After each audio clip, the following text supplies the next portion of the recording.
data in what we do now, if you're in the entrepreneur space, data is one of your most important tools. And that means when I think of data, I'm talking about contact information on people when it comes to their cell number, email addresses, and things like that. Because data can always be repurposed. If you change lanes or you decide to go in a different direction, you having someone's data gives you an opportunity to redirect or allow them to keep up with you. So I've always been very good. Since I got into real estate, I've been a data collector. Welcome back, Taylor Wadehofer Show, live at 5 with Larry W. Brooks in the house. Welcome back, sir. Hey, what's up, my man? It is always an honor and a pleasure to be with you. You know, I say welcome back, and this is his first time on Taylor Wadehofer Show, but Disruption Nation, my other podcast, you're one of the first 10 guests. Oh, wow. And I think I'm doing that again. You know, you're one of the first 15 for sure. You might have been like first 5. Yeah. You got in on the beginning of that deal, and man, it's cool, man. It's cool to have you back. No doubt, man. It's always a pleasure. Like I said, you know, podcasts is easy to be a part of when you're doing it with a friend. So, it is. You know, joining and being a part of every one of yours has always been a friendship-driven thing, and it's been good for both of us. Yeah, it really has, and I like your style, your charisma, the way you've operated your business, and you know just what you've grown. And I mean, God, I've gotten to watch you do it. We've been, since we were in our 20s, it's been fun, man. Still, and I'll say it all the time just because it's worth saying. First guy I ever met, networking event, I'm trying to meet everybody and shake his hand. He's like, I'm Larry W. Brooks. I'm like, that's fucking weird, but all right, whatever. And then, this tall, skinny dude next to him, he's like, and I'm Michael G. Davis. I'm like, who the fuck are you guys? Yeah, it was. Powerful, though. And then I asked him about it. What'd you tell me, man? It's something with your dad, right? Yeah, well, it was Mike. Mike is who I got it from. Because when I first met the tall, skinny guy, Michael G. Davis, he said it like that. I'm like, okay, I like the ring to it. And it was something that he took away from a learning experience with his father to always include that middle initial. And including the W became a branding technique that worked. Like literally people remembered my name because of the way that I said it. And to this day, I still do it. So I never have a problem with someone remembering my name. Bro. It's very powerful. Yeah. It works. And, you're Larry W. Brooks. I'm Taylor W. Wadehofer. So I remember 20 years ago thinking about it, never made the commitment. Yeah. But, anyways, the branding and staying and sticking power is real. So appreciate it, my man. Respect. All right, a little bit about Larry. He's got a 18-year-old son. Yeah. I've been watching him, run him around. I've been raising my boys, and I'm a little behind him. Mine are 11 and 14, but watching you with yours. Yeah. It's been cool, man, because I mean you were doing the social media pictures before I was. Yeah. And I was just too young to take him to do some of the stuff that y'all were doing. And now I see him on your reels, powerlifting. Yeah. Like, tell me about that, dude. He got first place in school, district, state, something crazy. Man, so he looks like two of you, bro. He looks like two of you. It's crazy because I didn't see it coming, but it's a blessing, right? Because I was a scholarship athlete that was a skill position, so it was more of a blessing that I got a big kid that's an old lineman. But when it comes to his powerlifting, it was something that we were just generally doing for his off-season workout, right? Get stronger, and then come to find out he was very good at it. So he started off initially winning, and 2 years into it, we qualified, we go to state, he finishes well in state. And again, it's not something that he overstresses about. It's not something that he overthinks about. It just was a natural fit for him. And so being in Alvis ISD last year, he received so many awards. The SB, their version of the SB Awards he won, just a lot of accolades. And so going from academics is still number one in what we do. And then going from academics is football season. So he's a football kid because he has a football dad. And then powerlifting is just one of those things that he's very good at that, people are showing interest in and sending him offers about. So we're excited about it. But it was definitely something that came out of the blue. It wasn't something that I saw as a child growing up was powerlifting. It was never there. Yeah. So and he's got a game tonight. He has a game tonight. Bunker Hill, I think, is where we're playing at. I think that's what it's called, but I'm excited about that, man. We had a chance to play against a 5-star recruit last week that went well. It gave the kids a great experience. This evening, we're going to be going against another good team, and I'm excited, man. I'm excited just to watch the kids love the game. I like to see the nothing kids. Nothing better than that, dude. Yeah, nothing better than that. It's nothing better than, when we think about football, it's Texas football. Like, it's everyone friends that I played with that came from other places, other states, they would always hear this, and then when they come and get a chance to experience it, they understand why it is that we have so much passion by it. But it's nothing like Friday Night Lights, and we get to participate in that tonight. Yeah, that is exciting. I'm excited for you. What position is he playing? He's a guard, offensive guard. Yeah. And he has a skill. Coach if there's some colleges out there, he has a skill to be an amazing D lineman as well. So don't let us get stuck, because he's very, very fast for an O lineman. He has his dad's speed and the O lineman's body. All right, there you go, man. So is he junior or senior? Senior year. Senior year. We're finishing this thing up. He's been Big year, a varsity man. starter since he was in the 9th grade. No, 10th grade, sophomore. That's awesome, Yeah, man. so it's been 3 years of good luck. How many games are in the Friday Night Lights season, high school season? That's a good question, man. I think a large amount of them are played on between Thursdays and Fridays, so that they got that free time for the colleges all day Saturday. Yeah. Yep. They just keep bigger and bigger, man. And then the college the next day, Saturday, right. and then the big boys on Sunday. That's right. Yes, indeed. It's a big time of year we're going into, man. I love it. It's my time. I love football season. You never got to find nothing to do. It's gonna find you. That's on true. football season. Yeah. There's always stuff on the lots of options, man. Yes, sir. Lots of options to get to. All right, so real estate. How long have you been in the business again? I've been close to 25 years now. A lot of people don't know, but when I first got introduced to real estate, I was in college. And so I got introduced on the mortgage side. At that time, to become a loan officer, you just paid $300 and you got a loan license. So you didn't have to, it wasn't studying anything like that involved. You learned on the go. My best friend at the time, his family owned a mortgage company. So I was allowed to come in and do processing work.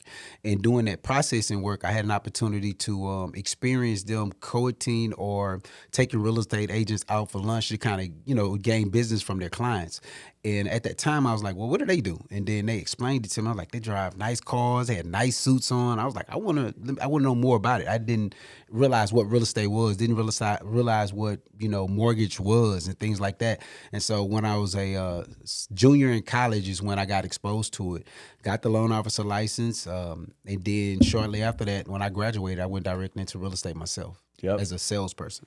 And then y'all got a squad. How many agents are? We're close to about 110 now over at Brooks and Davis.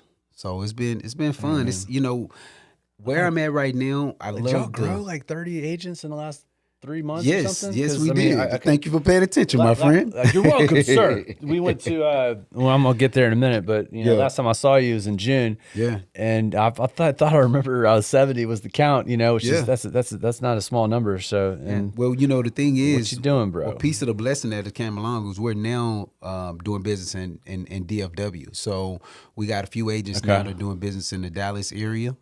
They heard about the brand and wanted to be a part of the brand. Since they couldn't be a part of it in Houston, we extended it to Dallas. And, of course, we got a few agents in the Austin area, too. So it's just been a great opportunity to How are you teach. recruiting in other markets? How do you do that? You know what? I've been doing it so many years. I'm trusted. The university that I went to, Stephen F. Austin, most of our student body was either from East Texas, Houston, or Dallas. And so a lot of those relationships I still have. I've actually sold quite a few homes in the Dallas market area. So to now have some of my past clients that are getting into the sales area of real estate, they trust me because they've seen me be consistent for 25 years of their life. That'll work. You know what I mean? So you can't replay consistency. Once you see someone do it over and over again, you know that they have the blueprint. And when it comes to success in real estate, especially when it comes to licensees, I got the success plan when it comes to I got the blueprint. So there's a lot of ups and downs. Mm-hmm.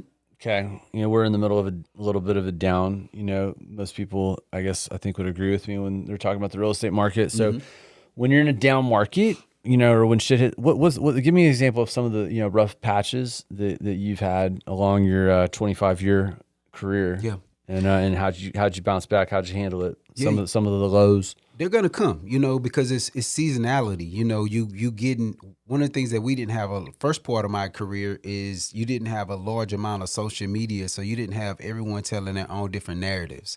And so now with a lot of people here with their own different narratives, people are more fearful. And so what you do during the fearful times, you continue to be consistent to who you are, because what it is if you got with the right team, the right company, they kind of coached you up on how to be a professional when it comes to your funds coming in. So if you're a professional dealing with the way that your funds are coming in, then you're not going to overstress when you're not closing as many transactions, because we've taught you how to, hey, look, big deals come in, put this much to the side, put this much into your marketing budget. And so you're not as fearful when these times take place. What you're doing is just like the stock market, right? People buy when it's low. When it's in the real estate market, you're continuing to lead generate when people may not be in the market. So when they do get back into the market, you're the very first person that they think of. So I think we're in a unique spot. I mean, the lows are going to come all the time, when it's been good or high or average or whatever. Yeah. And then, and honestly, it's been kind of like a slow whatever, in the downward for a few years. And in my opinion, and then with the lawsuit, that's affected so many this year. Heard Trish Turner, I think she was on Fox. Like I see her on on the news from time to time. And she's like in her bit, she was talking about the 50% of real estate agents in Greater Houston, which is 30,000+, have not done one transaction. And in 2024, I'm like, holy shit, that's insane. But there's opportunity around the corner when you have something like that going on. Yeah. I mean, like something's got to give. Something's got to give somewhere. For sure. And plus that number includes the new people that are getting in. So I have an opportunity to go over on a weekly basis. Mostly every other week, I'll visit the Champion School of Real Estate campuses in our area.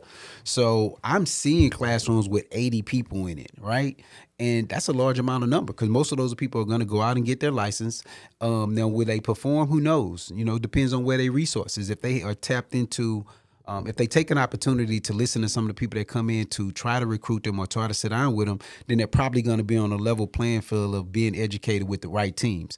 But if they're just going in and they're choosing to get into real estate because they saw it on HGTV and feel like they can do it as well, and they don't get the right tutelage or learn from the right people that can teach them, then that's going to be their challenge. So, we may see 80 people getting their license, and 75, 90% of them are actually going to pass the exam and have a license. And that's going to be included in that body of 50% of people that are not doing transactions, because they're going to get in and they're going to get fearful, and then they're going to just hold that license because it's so difficult to get. And that's how that number gets to 50%. Yep. Yeah. That's crazy. I wonder what it is normally. I mean, that felt high to me, but I don't know what the normal. It's always high. Is it always that bad? I mean, when you think about it, you really the producing people is going to always be the ones that decided to create a system and do it. So maybe only 20%. That 80-20 rule is very much a big deal. Like 20% of the people are going to be the ones that's doing most of the transactions. That's true, man. Yeah. That'll never change. No doubt. So, you're about to write another book, or you're already writing another book? I think it's like your fifth book? Yes, it's gonna be my fourth. I have as a fifth book that good friend of mine, Rita Santa Maria, the founder of Champion School of Real Estate. I was actually featured in her book, Tendencies of a Real Estate Champion. So I appreciate that. But then this is gonna be actually my fourth book that I'll be doing myself. Looking at doing it, probably dropping it in the middle of 2025. So I'm excited about it. I'm gonna speak more on the level of sales, since I've been doing it so many years. I'm just gonna put the vision and the things that I teach and coach my agents about into more of a readable form for people, and even audio form for people. I love it, man. And dude, that's a lot of, I don't know, some of the coaching that I'm doing. It's not like I'm not a sales coach, but there's a lot that kind of goes with that, because marketing is sales, sales is marketing. Definitely. And there's a lot, and they all bleed over into one another and are extremely impactful. Yeah, with one another. So. And that's that lane. If you want a chapter, holler at your boy, man.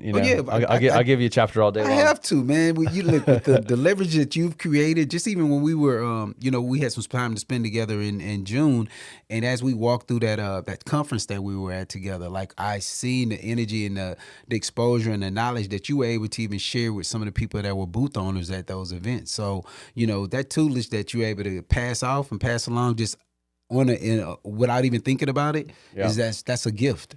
Right? Dude, I know it's thank you, man. I really appreciate that, because a lot of times I'm just like I don't see it because I'm on the inside, but that's outside looking in perspective. But it is fun, man, and it's a ton of fun when you can acknowledge something, diagnose something, see something, improve a little bit for the greater good of whoever, like for that day as an example, standing behind the booth. couple things. Remember the one guy, he put this little shock thing on my neck, and I had worked my shoulders out this morning, and I'm like, he's like, you look like you work out your shoulders. I'm like, dude, let's go, get the bit going. You know what I mean? Let me hear the pitch. Let's hit a pitch. Yeah. So he's got this little thing. It looks like an old iPod with a little cable on it. And he's, like shocking my neck, and he's like, turn it up, and he's hitting all these buttons. And he's talking a mile a minute. And he's like, how's it feel? I was like, it's great, man. I appreciate that. I was like, but hey, can I tell you a tip? Can I give you a secret for success for the day? Yeah. He's like, what's that, man? I was like, you got to get some gum, bro. Your breath is kicking. Sometimes just the small tips. I'm serious, though. I'm serious. I mean, the guy, it was pretty early in the morning. I was like, you're going to be here for the next 5 hours talking like that in people's face like you are mine, just putting out. Dude, it was garbage. They couldn't even focus on the enjoyment of the device because of the device was legit. Yeah. It was overpriced, of course, but I mean, I couldn't smell talking to him. No doubt. At that point, I remember you saying that. It was so bad. But and then that day, man, I want to thank you. He pulled a surprise on me. We had been planning for a year out. He calls June 27th a national or a national holiday. It's a Houston holiday, but Houston holiday. It is a national holiday. It is my favorite holiday of the year, and yes, that does include Christmas, Thanksgiving, and all the above. June 27th is my favorite holiday. So here's the power of help me out. Manifestation, yes, Thank indeed. You. Yep. Can't get that one out. But so it's June 27th, 2023, and then I ended up living what I ended up watching. So I mean, I think I hit you. I'm like, I'm coming with you next year, brother. Yeah, you did. I'm coming with you next year. I'll be there. And then I hit him a couple days later, like the next week. Just want to make sure that you knew I wasn't fucking around. And I was like, I'm dude, you're on my calendar. I will see you in 1 year. And we might have crossed paths once in like the full calendar year. Yeah. We're busy, which is good. I love you to miss you. I wish I saw you more often. Maybe we can make that happen, in the next year. But anyways, full circle.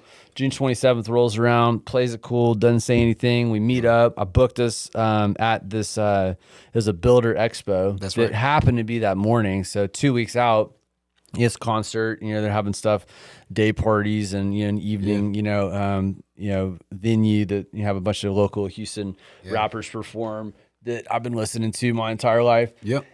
But it was cool. We got Business and Pleasure in because 2 weeks out, Business Expo, they're hitting me up because I'd been years past. Yep. Larry, you want to go? I got a couple tickets. We go to that. We network for a while and then grab lunch and then started hanging out and enjoying that. And then didn't tell me we walk in at the end of the deal. I mean, I had made videos on repeat, just story, and like probably since then, like it's just blowing up my story within 24 hours. One table VIP at the front by the stage, and we had it, and we're just. I mean, by the time we walked through the door, it was packed, wall to wall, front to back, and we're right there by backstage next to the stage. I'm backstage interviewing Lil Flip, pictures with Zero, and got to meet Lil Kiki, and it was just it was cool, man. Yeah. And Lil Kiki, if you see this, man, I can't wait for you to be in that seat. Yeah, because we've been talking about that for a minute. Come on, Key, plug it. He definitely. You went to high school with him, right? Yeah, man. It was that was an amazing day. I had a great time. That stands out for me in 2024 for sure. I love the way that we just stayed consistent with knowing that we were going to do it and make that happen, man. Mm-hmm. And so. It was a big deal for me. Like I said, I always do it, but this time I wanted it to be so special, right? So I wanted, us to be able to have access to behind the stage, be on the stage. And so as people go back to try to find some of the clips, they're going to see we was actually on the stage with the artists and really having an amazing time, dialoguing with the artists. I mean, you even had a chance to interview several of them, Flip mainly standing out and just having a conversation just to kind of show people how down to earth these multimillionaires in the city of Houston are. I was blessed as a younger person to be able to grow up and go into the same school, same neighborhood with them. Actually, when I was in college, I owned a nightclub. So I brought a lot of these same artists that we saw at the show to my nightclub to give the college students in East Texas an opportunity to meet some of these people that were my celebrities that I actually grew up with. So, just for it to be able to come full circle and let that to be one of my favorite, and that's probably why it stands out as my favorite holiday, because these are people that make music that I can relate to, that I saw as I was growing up. They made music that they didn't have to be the biggest person that came out of the biggest city. Some of the systems that they taught, like I learned through listening to some of these guys, that their biggest money makers was just touring from city to city in the state of Texas. They didn't even have to leave the state of Texas to become multimillionaires. It's And beautiful, so, man. just being able to experience that, I love to support them every June 27th, man. I'm going to be rocking with them. Yeah, 100%. I know, same. I mean, and I think for 2 years prior, I was like, I'm going to do it next year. And it's just one of those things. And I finally just had it with myself. I was like, I'm not going to miss. So yeah, you had one of the few white guys in the room, sure, and I I appreciate that, man. Somebody's got to stand out. You was locked in though, man. You definitely stood out. It was fun. Yeah, it was, and then I appreciated, Lil Flip's words. I just asked him, "Hey, man, favorite thing about rapping and least favorite thing about rapping," and it was cool. He thought about it for a second. He was like, "Man, my favorite thing is like, people tell me they listen to my music and it helped them get them through some shit." Yep. And that's real. Why do we all listen to music? It hits a moment, it hits a memory, it strikes a chord, you relate, you resonate, I mean, you link it to a relationship or a vacation or a happy or a sad time. I mean, it's just powerful shit, right? Yep. And then like you were talking about it's good music, it's motivational, a lot of it, right? To get you out of stuff, and they're just rapping about their life, and so anyways, it's associated.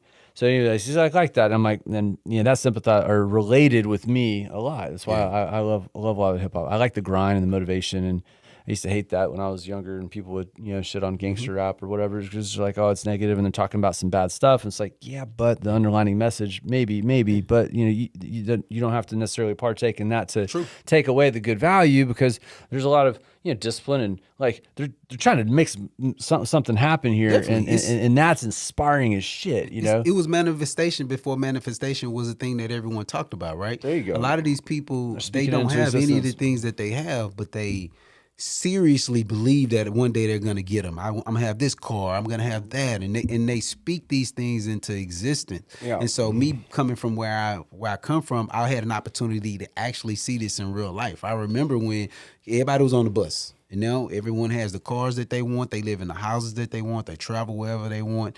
And those things, life gives you an opportunity to learn those lessons and see what manifestation looks like in real life. So these were kids that were, out trying to outlive their situations. And so they were blessed enough in most cases to outlive their situations and be in a better place. And now, their branding and their marketing and their vocals are something where they're speaking in a different. They're not saying do what I did. They're saying this is what you can do to get better. Here's a shorter way than the way that I had to take. So I love that about those guys putting those things together as well.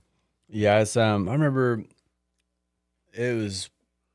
it's been a minute. It might be like 10 years ago, but I caught Lil Kiki doing a radio interview on 97.9, and he was just, man, in the best mood. It was early in the morning. DJs always got a good tempo, but I don't know why I wasn't expecting the tonality in that little particular like soundbite or interview.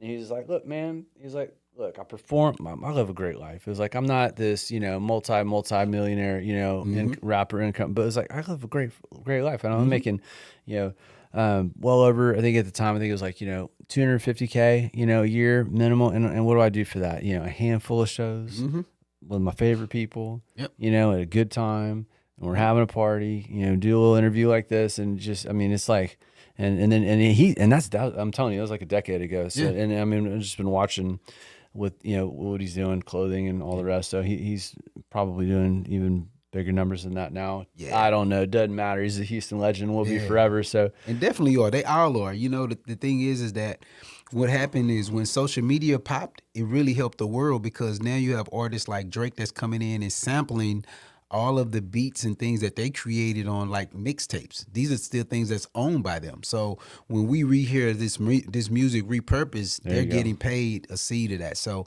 that's one of the things that I know that jumped out as well. So it's like us people in real estate. We get us a good rental opportunity, and we can continue to get paid on that and pass it down. So that's how their book of business works as well.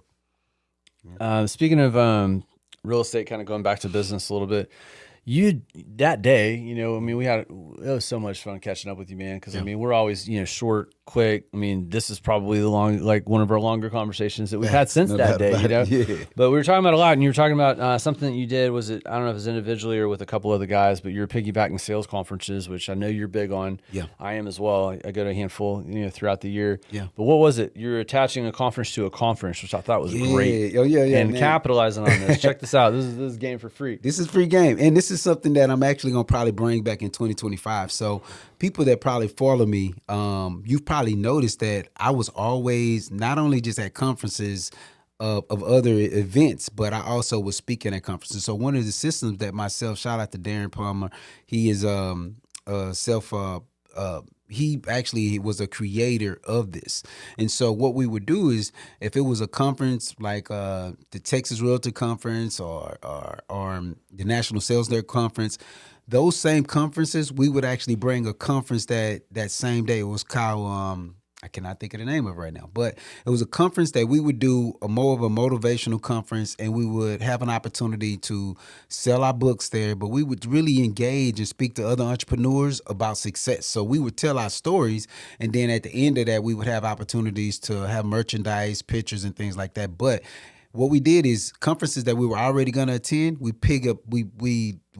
add a conference to it. So it might be in the evening, it might be like at the end of that conference, it might be the day before that conference, but we would have our own conference that we would be able to speak at, present opportunities, and really just kind of create systems around getting other entrepreneurs in. And so, you know, we would use things like Eventbrite or social media posts and flyers that we would put together. Yeah. And it was an amazing system because it got us to meet the local entrepreneurs that were looking to grow their business or that were successful, that wanted to be on the stage with us.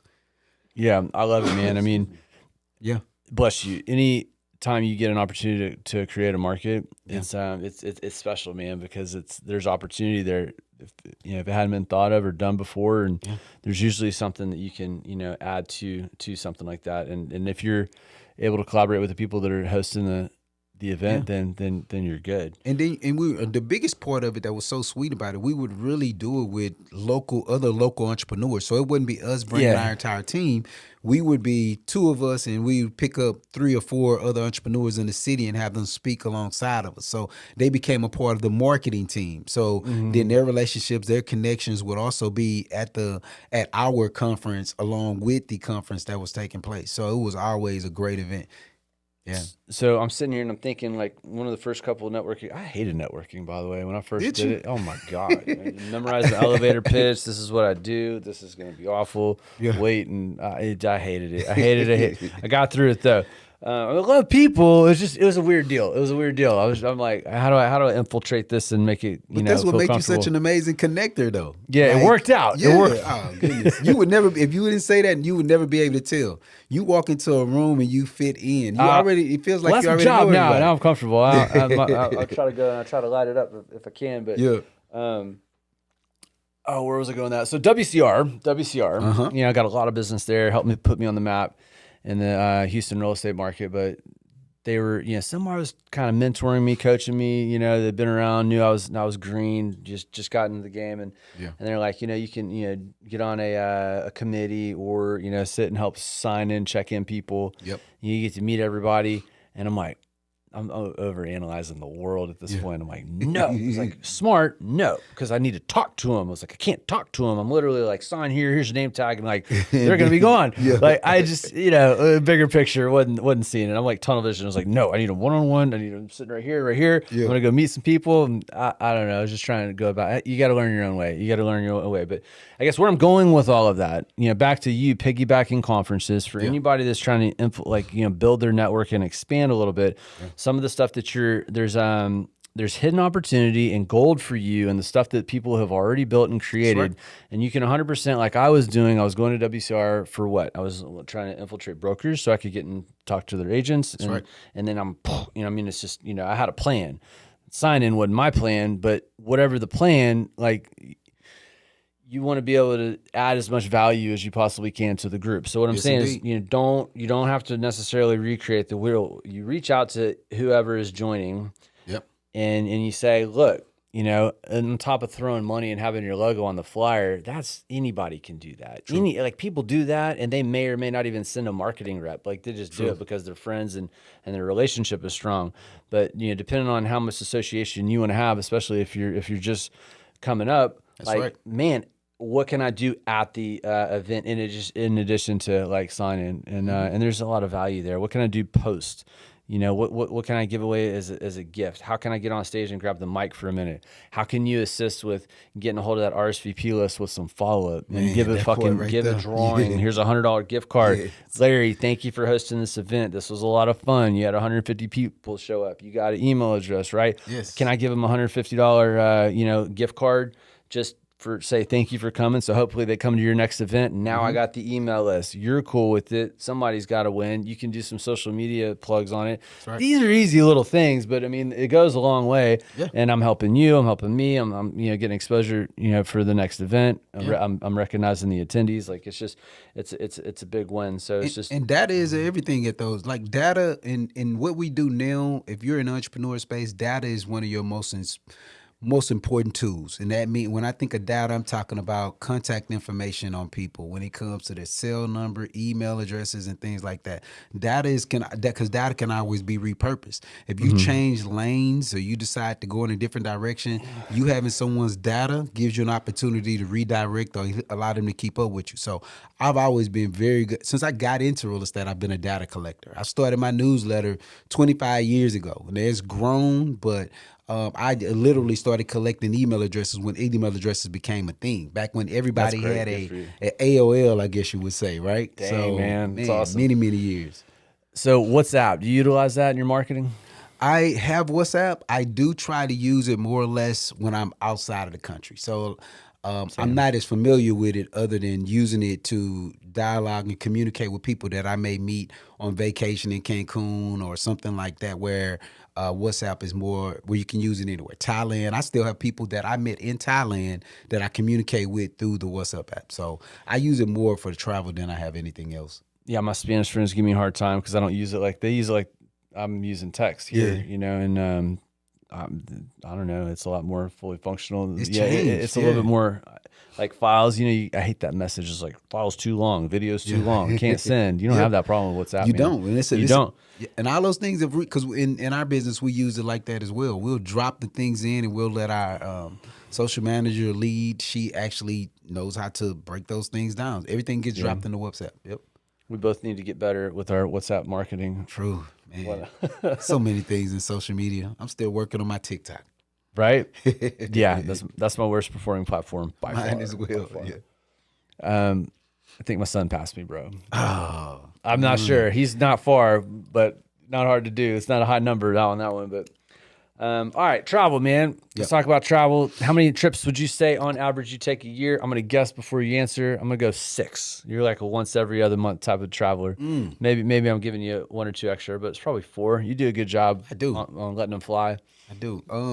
This has probably been my least traveled year in a long time. So I typically go on about 12 different places, 12 different quote unquote business / leisure trips a year, at least 12. 12 is like the worst case scenario, in which I think maybe 12 was that number. But when I think of going somewhere, I mean, literally, it could just be to another state, like Arizona. I mean, do I include big trips out of the country, Cancun, Tulum, and those types of places? I do as well, but literally leaving is something that gives me peace. So I don't have an opportunity to post about it as often as I guess you would want to. So it's not as much of a social media thing as it as easily of just going up to Costa Rica for peace with some buddies, and we just kind of, building and having that time together. So I literally probably go somewhere about 12 to 15 times a year.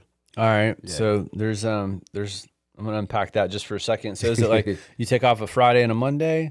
You take off a 7-day week each time? I mean, I'm sure, or are they all different? Well, I got the blessing of being an entrepreneur. So mine might be, instead of having to be a weekend, it might be a Tuesday to a Thursday, which are my favorite. I really like them. I like them during the week. Yeah. Tuesday because to then Thursday. because you can really get the experience. You avoid the weekend on both sides. I try to. Now, that's not always the case. It depends. During football season, I'm more of a weekend traveler because I like the wherever I'm visiting, I like to go catch a game. So,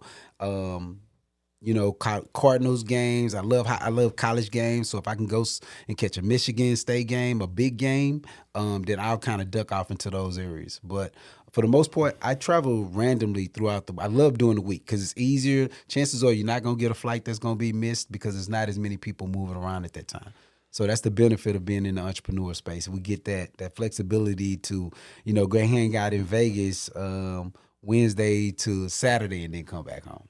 Yeah, 100%. I love travel, man. That is my thing. Tell people how to get a hold of you, by the way, if they have any questions for you. No doubt. Well, so I want everyone to know, you can definitely call me.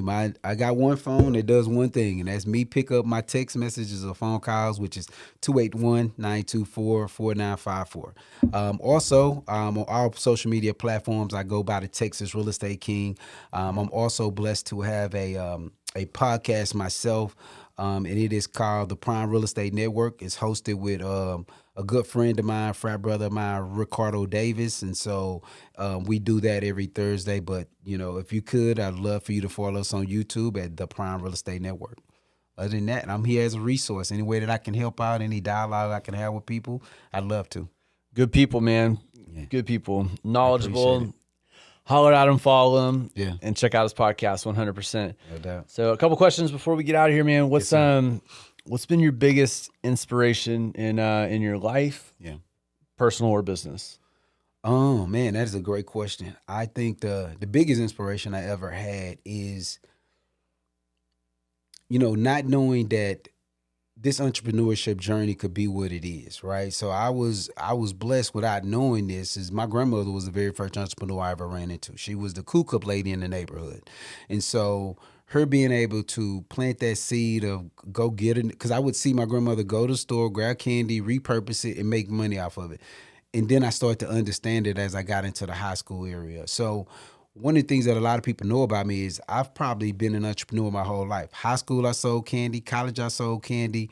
And the same models that I use for selling candy on different hallways is the same model that I use for this building our Brooks and Davis real estate firm. So now instead of me having other students sell candy on every hallway, I have other realtors, out licensees selling real estate in different cities and communities in the state of Texas. So that's been, I would probably say, is one of my highlights. That's always a story that I love to tell because it started at a young journey, not knowing that it could turn into, a multi-million-dollar business as it has done in real estate for us. I know it's so impressive, man. I am sold airheads, burned CDs, gotta love that entrepreneurship journey, man. Yeah, it is. Yeah, it is. Well, man, dude, thank you so much for being on the show. Thank you. Reach out to him if you have any questions for him. And dude, you're the man. You're an inspiration. Thank you for inspiring the people that you do and raising the team that you have and having a cornerstone and your niche in the Houston real estate market. And all the best, man. Thank you. Keep doing what you're doing. You too, brother. Keep rising and grinding, man. Hey, that part.